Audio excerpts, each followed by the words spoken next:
On today's episode, I'll be talking about the 1991 movie Point Break, starring Keanu Reeves in his first action movie ever. I refuse to see the remake. If you're looking for a man with no plans or programs, and he always needs a chance to hold hands for romance, or you're looking for the Luke with an old man or cold hands, creature of the night heads for his spotlight, I'm here to welcome you to Brandon at Random Review, a method when I choose. It's Brandon at Random Reviews.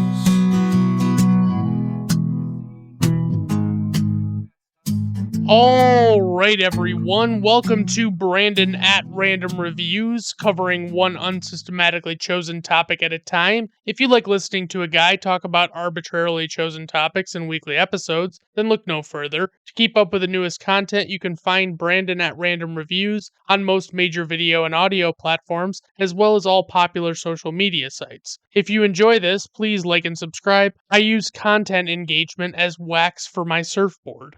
And as you may have noticed, today's movie is Point Break, released on July 12th, 1991, with a runtime of 122 minutes, rated R, budget $24 million, directed by Catherine Bigelow, with writers Rick King and W. Peter Iliff, I think is how you say that. For the score, we have composer Mark Isham. For the cast, we have Keanu Reeves as Johnny Utah, Patrick Swayze as Bodie, Gary Busey as Pappas, Lori Petty as Tyler, and John C. McGinley as Ben Hart. For casting notes, Matthew Broderick, Charlie Sheen, Johnny Depp, Willem Dafoe, and Val Kilmer were all considered for the role of Johnny Utah. For the plot synopsis, an FBI agent goes undercover investigating a group of surfers who are suspected of committing a series of bank robberies. The tagline for this movie is 100% pure adrenaline. It doesn't really feel like a tagline, it just kind of feels like a slogan almost. Anyway, alright guys, let's just dive right into this motherfucking plot. So this movie starts off with people surfing, and the footage of the surfing is interspersed with Keanu Reeves firing guns at targets in the pouring rain at a shooting range. The key differences between the plot of this movie and The Fast and the Furious from 2001 is that in this movie it's surfing instead of street racing, and in this movie you know the main character is a member of law enforcement pretty much immediately, and in The Fast and the Furious it's kind of like a surprise reveal later in the movie. There are some other minor differences between the two movies, but generally speaking, The Fast and the Furious has almost exactly the same plot as this movie, and it has been pointed out several times. I just want to call it to everybody's attention in case you've never seen this and you didn't realize how much overlap there is. John C. McGinley's character, Harp, greets Utah at the bank robbery division of the FBI's LA branch, and Harp really carries on about how great their team is and what a high standard they really hold them to. Utah impresses Harp with his knowledge of the numbers regarding bank robberies in the country, but Harp is kind of a dick to Utah for no real reason, other than Utah is just the new guy, I guess. And so Harp takes Utah to meet Gary Busey's character Pappas, and for some reason that I don't really recall, and I'm not even sure that they actually do explain it, Pappas is actually blindfolded by the pool, and when he meets Utah, he carries on about his asshole new former football player recruit that he's not excited about meeting. Then, when he finds out the person he's talking to is the recruit, he acts all embarrassed, like it really doesn't even make sense that he'd go on at any length about something like that with someone he doesn't really know the identity of, when the risk of the mystery person being that person is very real. The movie cuts to just before a bank robbery where the people perpetrating the robbery are all wearing rubber masks of former presidents like Ronald Reagan and Richard Nixon, and they call themselves the ex-presidents. They rush into the bank with guns drawn, screaming at the patrons inside the bank about getting down and cooperating because they're just there for money and aren't looking to hurt anyone. Some of them do weird accents or impressions of the presidents they wear the masks of to conceal their identities. And we get a nice little transition as the robbery is complete and they leave the bank, where it goes from watching them go outside and there's a guy that flashes his ass to the camera and I think it says thank you on his ass, and all of a sudden it transitions to where the footage you're seeing that is movie footage transforms to what looks like surveillance footage that Utah and Pappas are watching. Through some exposition, Pappas establishes that the ex presidents have committed 27 bank robberies in 3 years and have not yet been caught or identified officially. He highlights that they control the crowds very well during their robberies and have never shot anyone during the robberies at all. He also says they never go for the vault, only the cash drawers, and they are always in and out in about 90 seconds. Pappas continues on by explaining that they always dump their vehicle almost immediately and vanish following their heists. Then Harp shows up to tell the two of them to go search a getaway car that was found after the robbery. They find very little evidence in the car, and Pappas is a lot more jaded and has little confidence in solving the case compared to young and vibrant Utah, who is insulted that Pappas is so quick to assume he couldn't bring any new insight to the case. Pappas gets really fired up that Utah insults his negative approach, even though he's not like way off base about anything he says. It's important to remember that Gary Busey typically gives off an energy. If you haven't seen a movie with him in it, he hasn't been in much a lot recently. I would say, as a rule, he feels more unhinged than Nicolas Cage typically does in movies, and that's saying quite a bit. I would just say, when I'm watching Nicolas Cage be unhinged, I don't feel uneasy or fearful. I just feel like Nicolas Cage is doing his unhinged bit. But with Gary Busey, I legitimately get a little perturbed by the whole experience of seeing him act. So if that gives you any sense of how the two of them are and how they compare, that's what it's like. And this interaction between Pappas and Utah really showcases Gary Busey's overacting in a big way as he gets all animated about it. Utah yells at him to snap out of his defeated approach to everything and asks Pappas to share what his theory is about the ex presidents. Pappas explains when they return to the station and start looking at footage that he thinks the criminal gang is actually a group of surfers based on tattoos and tan lines that they have. Utah kind of sort of mocks Pappas for this theory as it seems kind of thin based on the initial explanation. It's like tattoos and tan lines. He doesn't even have specific people in mind necessarily. He is just saying, oh, they have tan lines and tattoos. They're probably surfers. And it's like, how many people in California probably have tan lines and tattoos that are not involved that heavily with surfing? Pappas kind of goes on to explain it a little better, and Utah starts to think it seems a little more plausible. It's explained that their robberies have only ever taken place during the summer months, and they are seemingly living off the robbery money the rest of the year when they're not committing new robberies, which is a little confusing. Why would you take out precious time during the best months to carve sick waves instead of committing the robberies in the off season when it's presumably still pretty decent outside?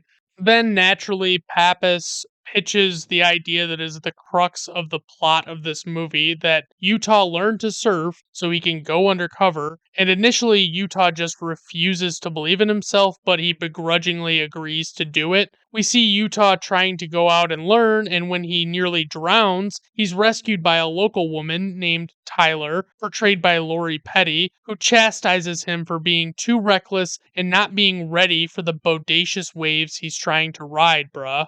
Lori Petty was actually in another movie that was previously covered on this podcast, and it's actually got oceanic themes to it. It was called Free Willy, so that's some connective tissue there for you. She's been in a few other things, notably the cult favorite Tank Girl, which is a little too campy and ridiculous for my liking. She's pretty for sure, I would say. She's not pretty on the level of a lot of female celebrities that are like upper echelon. I would just equate it to like if I was in the right age range to be attracted to her and I knew her in real life, I would totally have a big crush on her. There's no doubt about that. But that's about as far as I would go with it.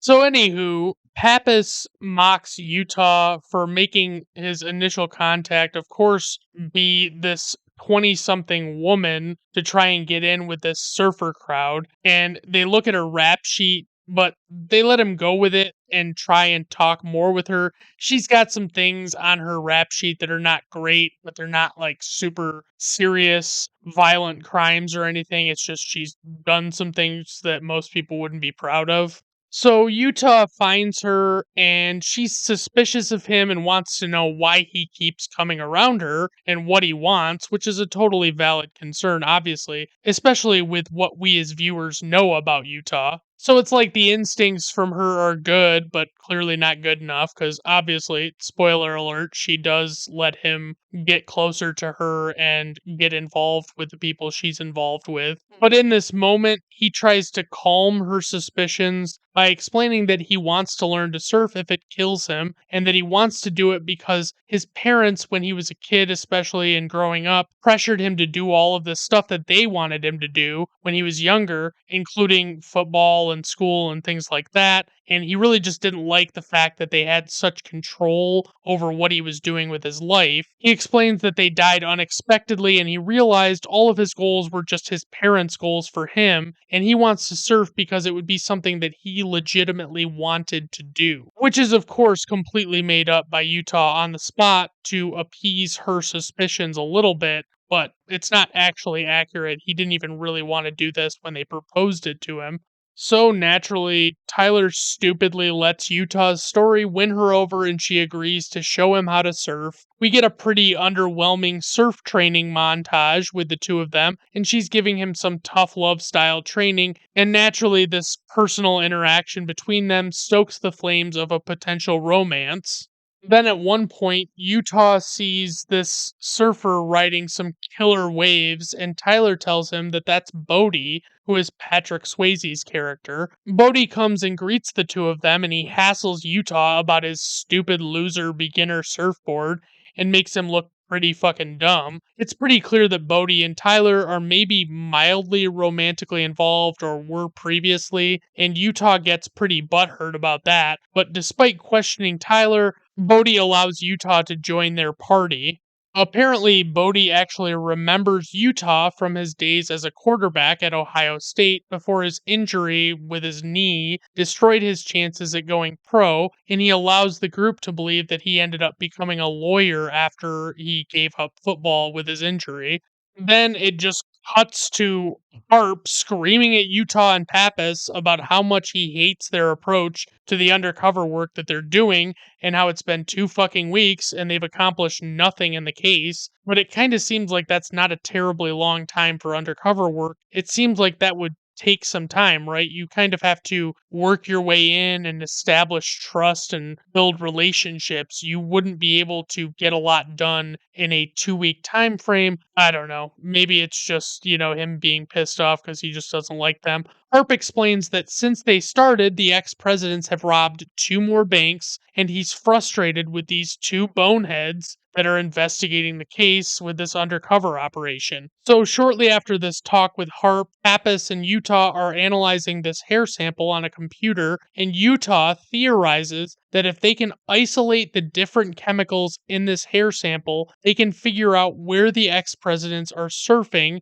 based on the contaminants that are specific to different beaches. He asks Pappas if he buys this idea, and I'll be honest, this does not sound like a valid way to prove anything. You know what I mean?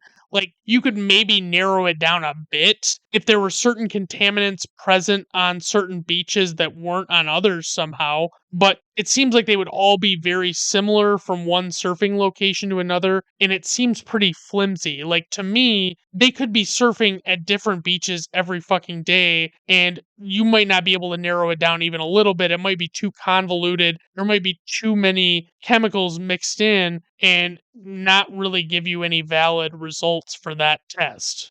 Pappas does tell Utah that this doesn't really seem like a super great idea, but he wants to try it anyway just to piss off Harp, which, by the way, as a person who's been in the workforce for a few decades now, I will tell you that just doing things for no reason to just piss off an authority figure is a super great plan of action just to make things easier and better at work in every way because who doesn't want somebody like that to dislike you? Then we get this scene where Utah is sneakily snagging hair samples from these surfers when he's hanging out with them, and it's supposed to be like subtle. He keeps doing this forced surfer voice, and it's strange because Keanu probably could do a really convincing surfer bro impression, but he does almost too good of a job of also making it seem deliberately flat and unconvincing, like he's an undercover officer trying to act like a surfer. But it's because he's doing it as an undercover cop and trying to make it sound forced, it sounds so over the top and fake. I don't believe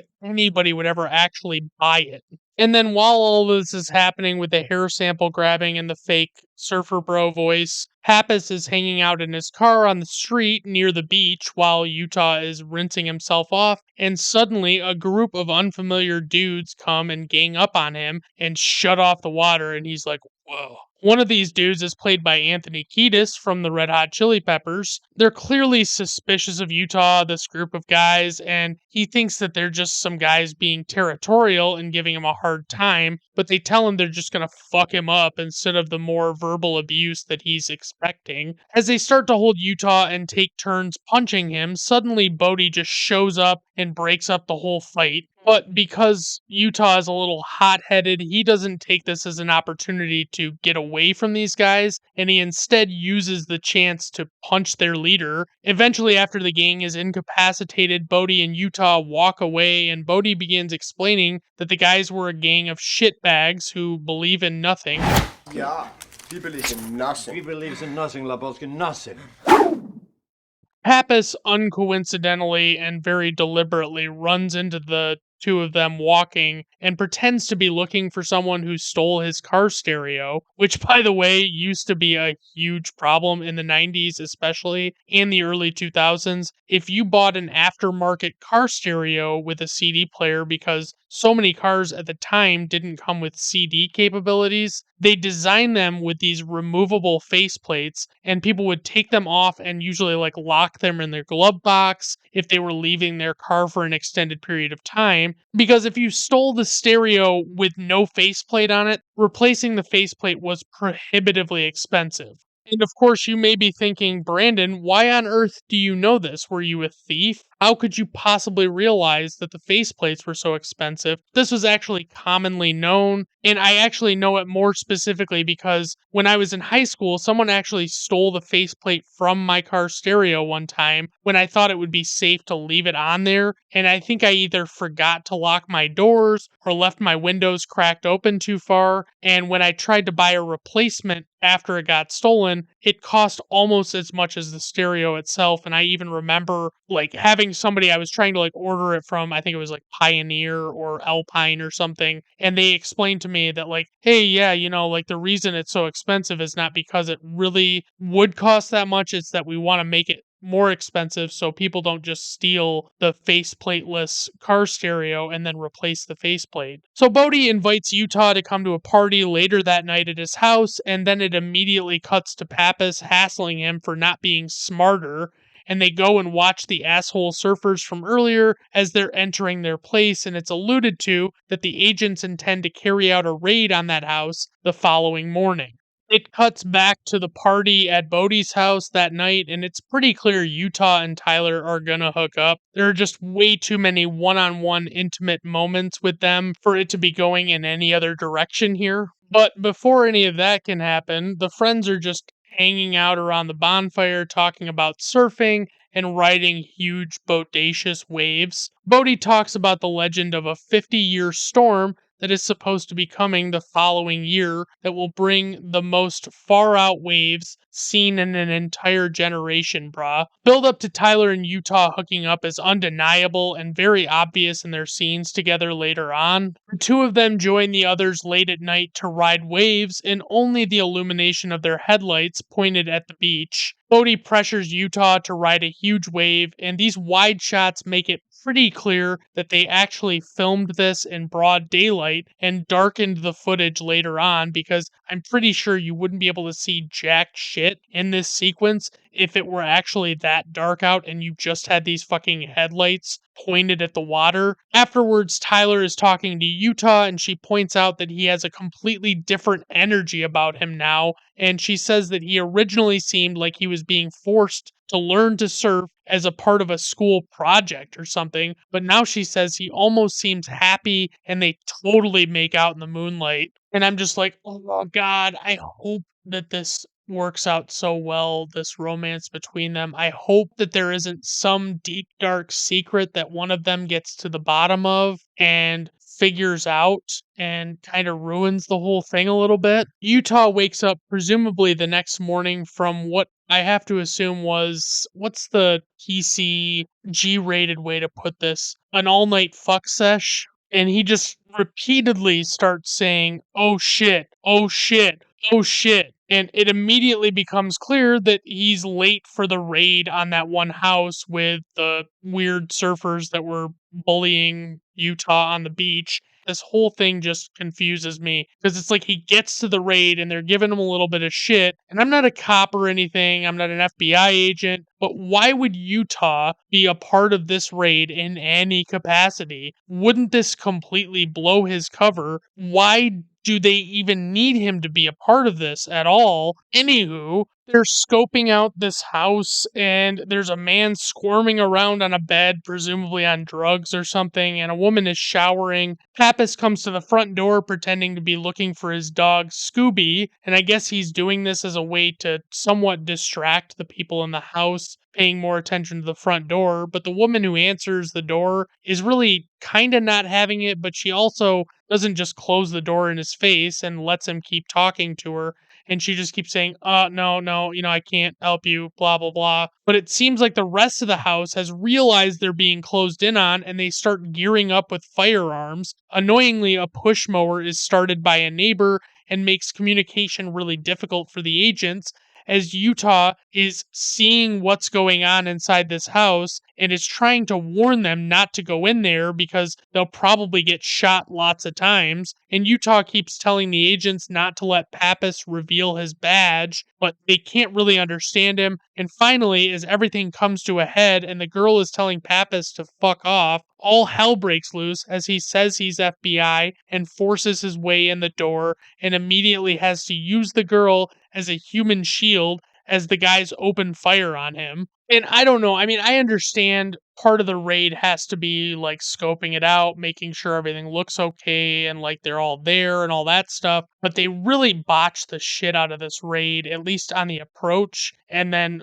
subsequently, everything else is fucked up because of it. It's like they take way too much time and they kind of reveal that they're coming way too much before they just go in. And it's like, to me, you make some basic spot observations and you break into the fucking house right away so that none of this is like something they have time to gear up for. Because in my mind, these guys should not have had any time between potentially realizing these guys were going to raid the house and being able to like gear up weapons and load things and like do all this stuff and be prepared for them. I don't think that this should have gone down the way it did, and they make it pretty clear that it was pretty well botched. So this random woman starts stabbing one of the agents, and there are a couple of dudes trying to sneak out before they get caught that are the bad guys. And as Utah tries to stop one of them, they crash through a window, and the bad guy tries pushing Utah's face into the blades of this running old school push mower outside that was the one that started running that made it difficult to communicate. And it's crazy to see this push mower because it's like such an old style mower that it doesn't have any of the the normal safety things on it. Like, when you have to hold the handle thing down to be able to run a push mower, and if you release it, it shuts the mower off. Well, this is just running, and there's nothing to prevent it from running without somebody there to make sure that it should be running. And I get the sense that this could be like a movie trope thing where it's just like, oh, let's pretend like mowers are like this. Or it could just be that maybe there really were a lot of mowers early on that were like this, that were motorized push mowers, and they were just so short lived in this form before they got the safety features that, like, I had just never seen or heard of these ones that looked like this because I don't think I've ever encountered one in real life at all. Pappas actually comes and saves Utah from this guy trying to kill him with a mower, and he pats Utah on the back for a job well done. But almost immediately, some very angry guy confronts Utah with Harp, and it's revealed that the DEA had actually been investigating this same group of guys for like 3 months, and the FBI really fucked shit up for him by carrying out this raid. And I'm assuming that there were steps that should have been taken to see if they were already being investigated by another agency. And the problem is that the DEA has a record of all of their movements during that time, and they know they couldn't have possibly carried out the bank robberies that these FBI agents are investigating. So this really, like, it pisses off Pappas and Utah pretty bad. So Utah is pretty bummed because he fucked this up pretty bad, or at least it was partially on him what the fuck up was here. And he's woken up the next day while sleeping with Tyler, and Bodie is at the door and wants them to go surfing with him. Utah is pretty shaken up because he realizes Bodie and company pretty much have to be the ex-presidents, so he makes up an excuse to get out of going surfing and goes to tell Pappas that it had to be them. So the next day, they're staking out a bank that they expect to be robbed by the ex presidents, and Pappas tells Utah to go get him a couple meatball sandwiches, despite the fact that something could happen at any moment here. As Utah is ordering the food at the place, he gets the two meatball sandwiches, a tuna on wheat, and two lemonades, and his total comes to $7.84, and it just enrages me to think I couldn't even buy a single meatball sandwich with no drink for that much now. While he's standing there ordering, the camera angle reveals that the ex presidents can be seen in the background jumping out of their car and entering the bank without Utah ever seeing them, but it seems like he'd at least be watching or looking around more than he is. As Utah comes back with the food, he finds an equally oblivious Pappas who is more worried about his meatball sandwiches and doesn't acknowledge the question when Utah asks him about the car that pulled up to the bank while he was away getting the food. And suddenly, as Pappas is digging into his food, Utah sees the masked ex presidents emerge from the bank with their loot, and he yells out to them and says he's FBI, but the robbers just get into the car to flee. See, this is even more of the same kind of thing where if you have an undercover agent, you wouldn't have him doing the stakeout. You would have two agents that were both not undercover doing the stakeout so that it didn't become incredibly obvious to whoever the perpetrators are that he's undercover and he's an FBI agent. Like, it doesn't make any fucking sense to me. Anywho, we get a pretty intense car chase with the agents and the robbers. The robbers continue wearing their masks to conceal their identities from the audience. I say that because I don't know that it would make much sense for at least the driver to try and drive very far with a loose rubber mask on. That doesn't seem like it'd be very advantageous to him. The robbers get in an accident and flee on foot with Utah chasing after them. They go to a gas station and steal a car as the Reagan masked guy makes a flamethrower out of the gas pump nozzle, and it's pretty clear that the Reagan guy is actually Bodie. The others flee in the car without Reagan, and he's forced to go on foot, and Utah just continues chasing him. They go through a bunch of yards and houses and over walls and fences, and Utah is catching up to Reagan, and they end up in one of those long flood control channels, like in the final race in Greece or the shotgun twirling sequence chase in Terminator 2. As Utah jumps down from this wall, he ends up injuring his leg as he falls, and I think this is a callback to his knee injury from college. Because he's unable to pursue the fleeing suspect, he draws his gun and aims it as Reagan climbs a fence. The camera zooms in on the guy in the Reagan mask super close, and you can see his eyes. And I personally can tell that they're Swayze's eyes because he's got hungry eyes. And as Utah aims at him and Bodhi looks back at him from the fence, Utah realizes he just loves him so much that he can't actually shoot him, and he fires his gun up in the air multiple times and goes, "Ah!" Have you ever seen Point Break? No. Amazing bit in Point Break where they jump over fences. Is there no? 29. Patrick Swayze's just robbed this bank. And Keanu Reeves is chasing him through people's gardens. And he goes to shoot Swayze, but he can't because he loves him so much. And he's firing his gun up in the air. He's like, "Oh!" 30. Have you ever fired your gun up in the air and gone, "Ah"? No, I have not ever fired my gun up in the air and gone, "Ah." So because Utah does this, Bodhi manages to escape. Pappas is frustrated later at headquarters, and he explains to Utah that he doesn't believe he just missed when he shot at the suspect. He thinks Utah is either scared or has gotten too close to Bodhi, but he is confident it's the latter of those two options based on how dreamy and charismatic Bodhi is, of course. Utah is clearly distraught later and wants to tell Tyler about his secret. Tyler boldly assumes that Utah is actually trying to tell her that he loves her, and that's how he's struggling. But that's a little bit too soon, in my opinion. Probably not for a movie, but for real life it would be. It cuts to Bodhi and his guys talking about the situation while sitting around a bonfire. Everyone but Bodhi wants to cut and run because with Utah being revealed as a federal agent, it seems like it's only a matter of time before they're caught. Bodhi bothers the others as he talks because he seems to look at the robberies as more of a game, but all of them believe it's bigger than that and their livelihoods are at stake right now.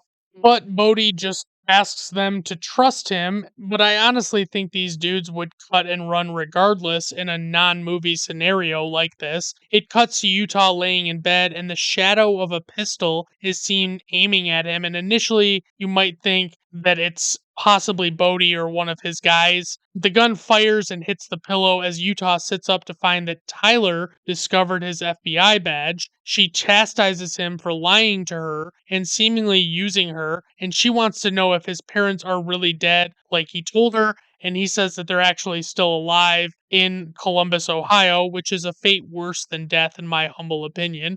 As she continues pointing the gun at him, he tries to explain that he investigates bank robberies, and she was basically his in because they suspected surfers of doing it. He tries to save face with her, but she's feeling too betrayed and just runs off. Utah tries calling her to apologize, and he tries telling her he's never met anyone like her, and he's a real piece of shit for what he did. His door buzzes and he thinks it's her, but when he opens the door, it's actually Bodhi and his guys telling him it's time to go, not really leaving any option for Utah to decline them. It's very tense as Utah tries to tell Bodhi he doesn't really want to surf at the moment, but Bodhi tells him that what he wants to do right now is a very different thing from surfing. Bodhi forces him to get some things together to take with him, and they're all going to go skydiving together, and despite Utah pleading with Bodhi, Bodhi is quite insistent it will all be fine. As they're in the plane, they mess with Utah by continually swapping parachute packs with him to make him think that he's getting one that won't open.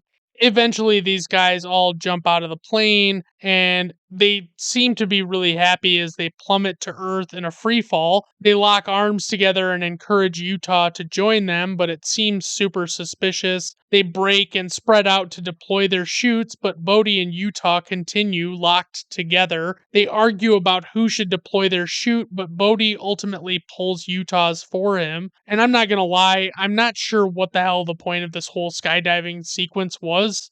Bodhi takes Utah to a van and shows him the cutest little TV screen, and Bodhi explains that this is an insurance policy that he has. Utah presses play to see that they actually kidnapped Tyler to use her as leverage over Utah to make it so he can't do anything to them. Utah tries to threaten Bodhi, but Bodhi explains that he's the only one who knows where she is, and if he doesn't show up to meet the guy, who is named Rosie, who is holding her captive, Rosie is just going to kill her by default without any further orders.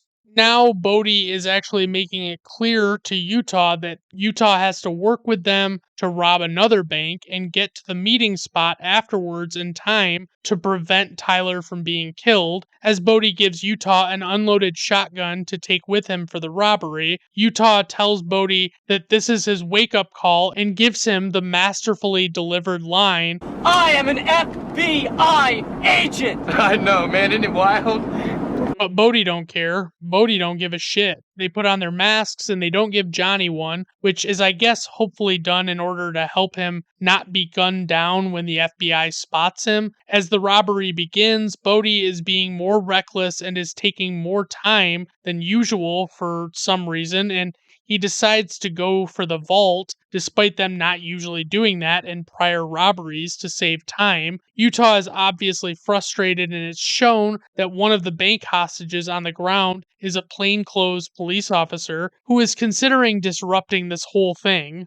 And then eventually, this cop does actually get up to confront the robbers, and Utah reveals his badge, but the cop still shoots him twice. And luckily, Utah is wearing a bulletproof vest. Two of the robbers get shot, and one dies in Bodhi's arms, and you can just tell Bodhi is about to lose his shit, and he hits Utah and leaves him laying on the floor of the bank before he flees. Harp is furious with Utah because the cop died and multiple people were shot, and Utah is stuck in handcuffs after all this. And somehow, Apis manages to convince Harp to let him take Utah in, and Utah tells Pappas as they drive away where the robbers are going, but they can't actually shoot them or stop them, which Pappas is confused by. Utah confronts Bodhi as they're literally just packing up their loot on the fucking tarmac, and it's made clear that Utah did not come alone and that Roach is also not with Bodhi and the other robber that are there packing the bags. Utah tells Bodhi that they killed an off-duty cop, and Bodhi refuses to give up Tyler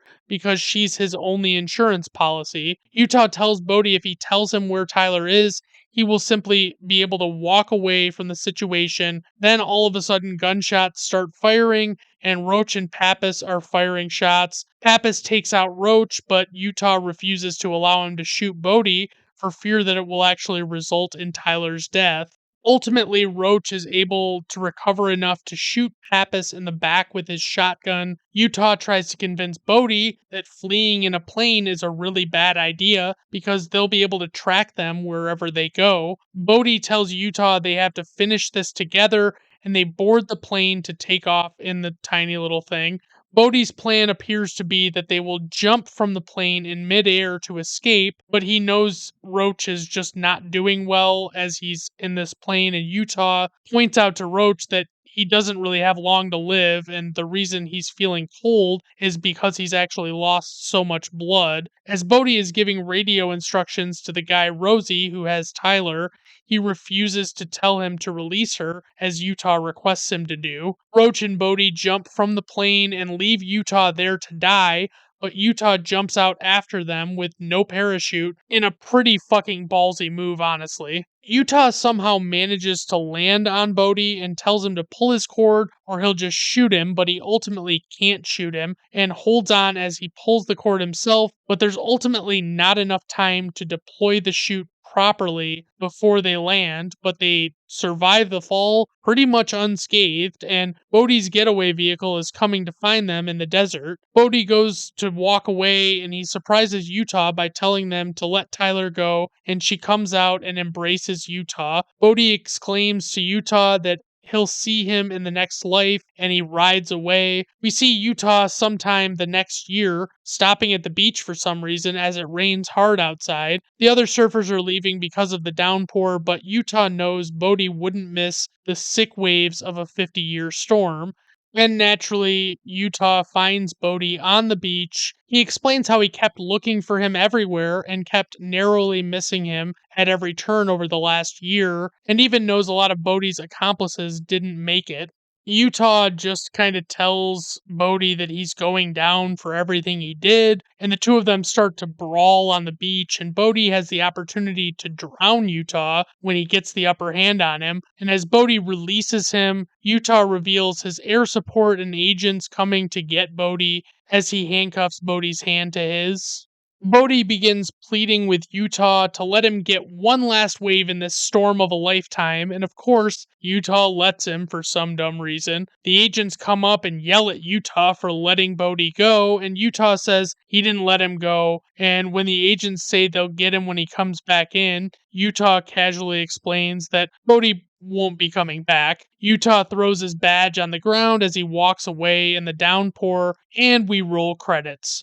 All right, so trivia for this movie. As early as 1986, in early pre production, Ridley Scott was originally planned to direct the film, but ultimately ended up doing Thelma and Louise instead. Executive producer James Cameron, who was married to director Catherine Bigelow at the time of production, claims that he and Bigelow did a significant amount of uncredited rewriting and writing for the film to establish a better flow for the plot. The film's working titles included Johnny Utah and Riders on the Storm, but both were rejected because they told little about the subject matter of the film, even though there are lots of movie titles like that. Patrick Swayze was an accomplished skydiver and took part in the big skydiving scene himself. He made 55 jumps in total. 2 months before filming, Reeves, Swayze, and Petty trained with pro surfer Dennis Jarvis on the Hawaiian island of Kauai. Swayze often refused to use a stunt double and claims he nearly died between 6 and 10 times while shooting the film. He broke 4 ribs during filming. It's weird that he didn't just say he nearly died 10 times. Like, were some of those like he feels like they were close calls, but maybe he didn't almost die. I don't know. Keanu Reeves observed real FBI agents in Los Angeles to study for the role. He also practiced with UCLA quarterback coaches to help with the football scene. Tyler explains to Johnny Utah that Patrick Swayze's character is named Bodhi, the Bodhisattva. Bodhisattva is a term in the Buddhist religion meaning an enlightened being who, out of compassion, forgoes nirvana in order to save others. Bodhi means wakefulness.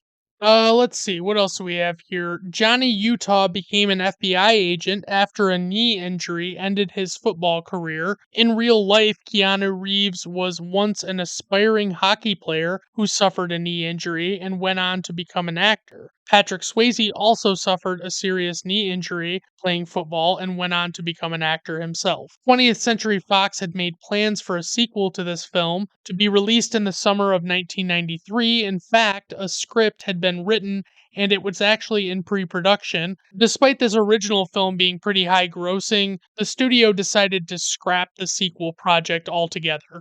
Shockingly, Patrick Swayze is not the one wearing the Reagan mask during the foot chase sequence. Instead, his stunt double, Scott Wilder, performed the scene because Swayze was in Europe doing press for the movie Ghost.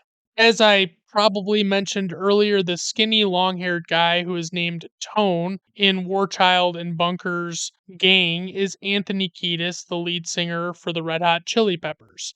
And as I also mentioned earlier, The Fast and the Furious from 2001 liberally borrowed many of the elements of its plot from this film, with the exception of using street racing instead of surfing and skydiving, and truck robberies instead of bank robberies. There are actually only a few key differences between the two plots. It's pretty remarkable how similar the two plots are. Alright, so on to info and ratings. Opening weekend, 8.5 million. Worldwide gross, 83.5 million. IMDb rating, 7.3. Letterboxd rating, 3.8. Rotten Tomato Critics score, 70%. Rotten Tomato Audience score, 79%. Personal rating, 4 out of 5 stars. Praise for this movie. This one is just a fun action thriller. There are a lot of exciting sequences, and we get a lot of well built tension throughout with the whole them not knowing that Johnny is undercover and that he's investigating them, and it's pretty awesome. Criticism, I like Keanu, but his acting performance was not the best here. And the other criticism I have is how ridiculous and unrealistic and movie tropish a lot of the things that happen are, especially with the things that they do that they wouldn't have done that would have blown Johnny's cover that I mentioned. All right, everyone, thank you for stopping by today. I do appreciate it. Have a good rest of your day. Bye now. I'm here to welcome you to Brandon at Random Review. A method when I choose. It's Brandon at Random Reviews. What you hoped you would see is half blind with hats tight, with all the dates of release for Footloose, The Dark Knight, a Kurt Russell brain freeze, Rear Windows and Gaslights. I'm Billy and your Meg, Sharon Stone, the leg spread. The park starts with the eggs, it won't stop till you're dead. I'm here to welcome you to Brandon at Random Reviews. No method when I choose. It's Brandon at Random Reviews.